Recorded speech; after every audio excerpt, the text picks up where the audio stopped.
I'm Remington Aidney Campbell, and this is the History of Musical Theatre podcast. Where do you begin with the legacy of Oklahoma? How about the Tony Awards? Now, for those of you who don't know, the Tony Awards are essentially the Oscars of New York theatre. Oklahoma didn't win the Tony Award for Best Musical. This isn't a major snub, though. Don't go writing, the Tony Awards committee a la 1943.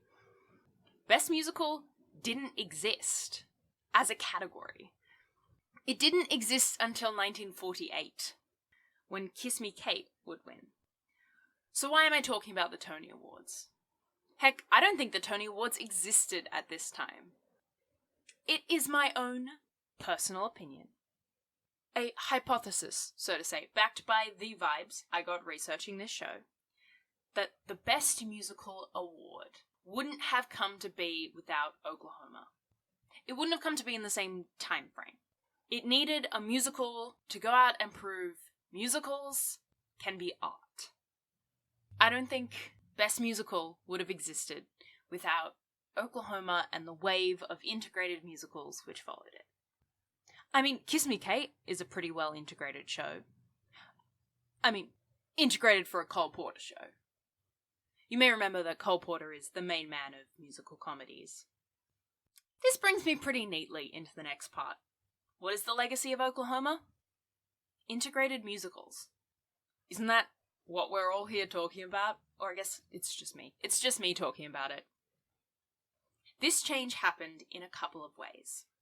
Firstly, Rodgers and Hammerstein wrote a lot of shows, about one every 2 years. Following Oklahoma, there was 1945's Carousel, 1947's Allegro, 1949's South Pacific, 1951's The King and I, 1953's Me and Juliet, 1958's Flower Drum Song, and 1959's The Sound of Music. Also, they wrote a few movies and made-for-TV movies that then got stage adaptations. The 1945 movie State Fair got its stage adaptation in 1996. And 1957's made-for-TV Cinderella, which starred Julie Andrews, just saying, received a 1958 pantomime stage adaptation, and then the 2013 Broadway adaptation, as well as, a couple of other made-for-TV movies.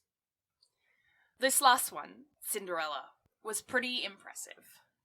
The book Something Wonderful begins with the story of Rodgers and Hammerstein's made-for-TV Cinderella. The streets were empty. Cities turned into ghost towns because everyone was inside watching this new film.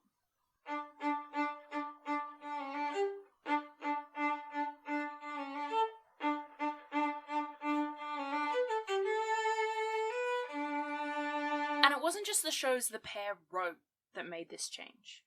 They also worked as producers, producing shows that became more and more integrated. While Annie Get You Gone is not the pinnacle of integrated musicals, it's definitely more integrated than a lot of the shows that came before it. Also one of the shows you'd have to do the most legwork to make presentable in the modern day. It has 2 exceptionally famous songs and 2 less famous, somewhat tasteless plot points. As well as Rodgers and Hammerstein's own shows and the shows they produced, other people started to take notice. If you have a musical that is a smash hit and changes everyone's expectations of what a musical would look like, you'd think that other people writing in this space would make some changes.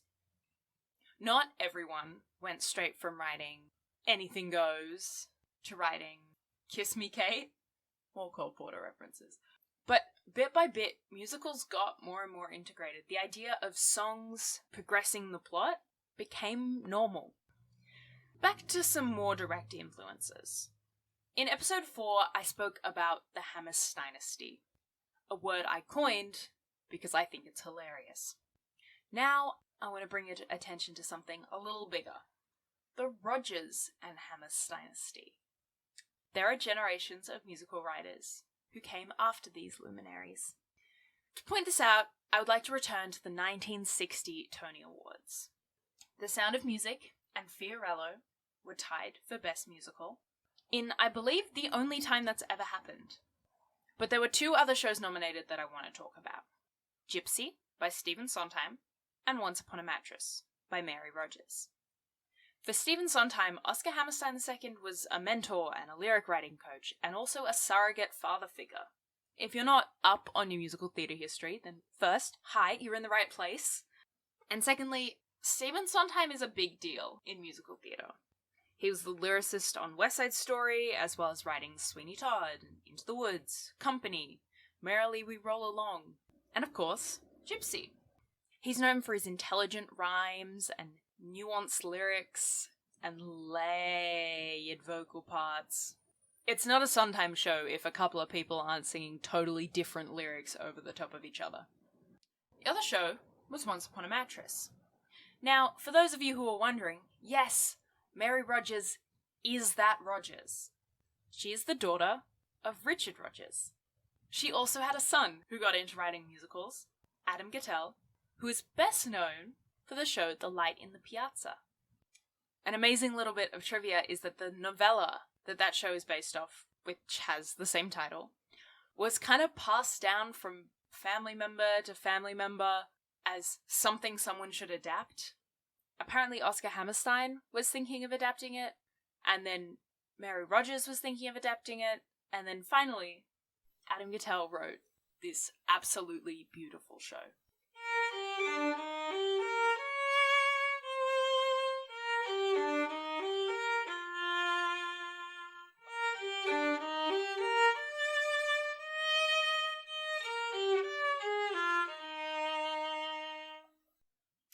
"1960 wasn't all good, though.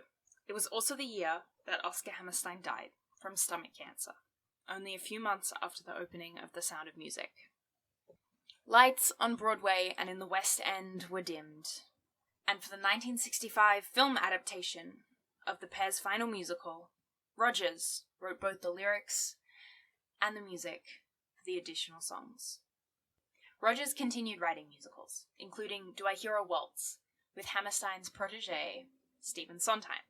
For the first time in his life, Rodgers did a Hammerstein and wrote with a lot of different writing partners. In 1979, Rodgers died from a combination of jaw cancer, a heart attack, and a laryngectomy.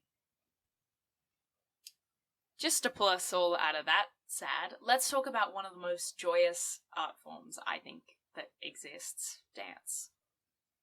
The impact Oklahoma made on dance is not to be understated.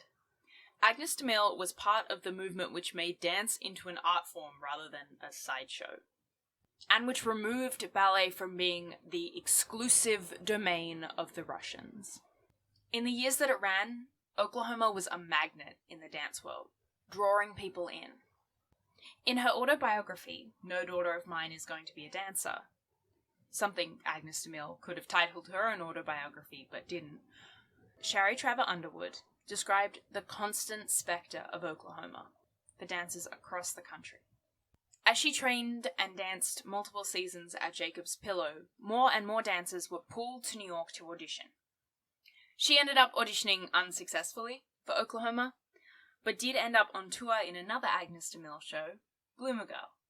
My earliest research into the next season, Keen, revealed even more influence both personally and more broadly. In his autobiography, Twinkle Toes, Gene Gavin wrote, "We finished our New York City visit with our first Broadway show, Oklahoma. When we left on the train, I was already planning my next trip to New York. I had been bitten by the Manhattan bug. With the impetus of Oklahoma, I decided the quickest way into the theater was through dancing." He goes on to describe the ubiquitousness of ballet on Broadway, as well as seeing Agnes DeMille take class. Robert Emmett Long, on his book on director choreographers, credits Agnes DeMille as the precursor to the coming generation of, director choreographers. The book talks about people like Jerome Robbins and Bob Fosse and Tommy Tune. Agnes's developments in the area of dance, particularly musical theatre dance, should not be understated. Agnes's own career as a choreographer, though, was not stellar. Its peak was about 5 years. After Allegro, she had a falling out with Richard Rodgers and no longer worked on their projects. He blamed her for the show's failures, although historians disagree. Work on Broadway dried up as the industry moved more towards jazz. The industry was moved by Agnes de Mille, and then it moved past her. Agnes did have a successful second career as a writer, completing a number of autobiographies and memoirs, Dance the Piper and Promenade Home, as well as biographies of other dance professionals like Martha Graham and books on choreography. She also did a lecture and dance tour with a troupe of dancers. I am a particular fan of her book Reprieve, which speaks about the process of recovering from a stroke which left half her body paralyzed. The final part of the legacy that I want to talk about is this show. You did it, Oklahoma. You've made it to the prestigious point of having someone start a podcast about you. This is better than a Tony Award or a sold-out opening night. Right, guys? Right? I know. Equally as prestigious as having changed the entire theatre industry is me hiding under my stairs from planes and noisy people standing outside recording a podcast. I got to the end of that line and the people standing outside just burst out laughing. Do you think they're fans? But Oklahoma is now pretty important to me because it launched this series. And now I'm very excited to announce the next season, West Side Story, which will be debuting on the 2nd of August. Until then, something's coming, and it's gonna be great.